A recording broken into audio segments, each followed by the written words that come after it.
This is what I want to show you though is Mythic Treasure Hunt. So this is the roguelike. This is the roguelike. And I was not expecting this, to be honest. I was like, what is this? When I first saw it, I was like, this is a what? And there's a little bit, there's not a crazy amount of strategy in here, but sometimes you want to like collect it. Like this is just, I was not expecting this when I first played the game. I was like, I thought it was a tower defense game. What is this, right? But this is just another area, another style of gameplay here. There's there's a whole bunch of different styles of gameplay. So you also want to keep in mind for this style of gameplay, here's how it works. You have these bronze keys, right? You move to whatever areas.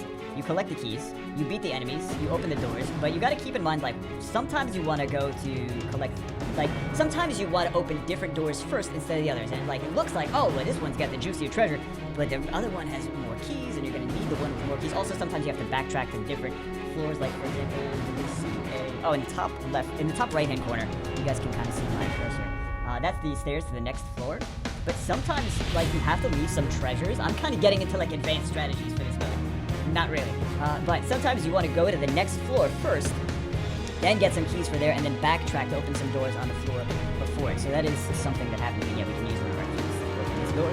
For example, we can fight him, and we can just click on our strongest units. That's not too much of an issue. And then we go into this little battle, and then we are just definitely overpowered for them. For this level, right? For this level. It would be a different story if we keep leveling up and hitting harder levels.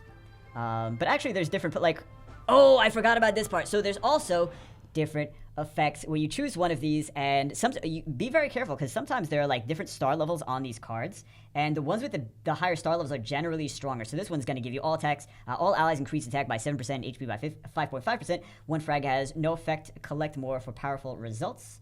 And then this one increase all allies HP by 15%. I think we'll just go for the Savage banner because I feel savage today. When do I not feel savage? And then we collect this. This is a bronze key. Collect the silver key. So we're plenty of keys. Actually, they gave us keys at the beginning of the... They gave us, like, one of each key at the beginning, yeah. So we weren't really down on keys. But basically, it's kind of like a rogue style of gameplay. Like a very, not very in-depth. There is a little bit of strategy, but not, like, anything too crazy where it's, like, really ruthless and brutal, right? Like, it could be, but it's not really that bad, right? So, yeah. So it's just an interesting little game mode where, like, you wouldn't have expected this. But it's, like, a little bit of everything in here. And then this over here is health potion, more chests. This is a better chest, obviously. Gives you better goodies.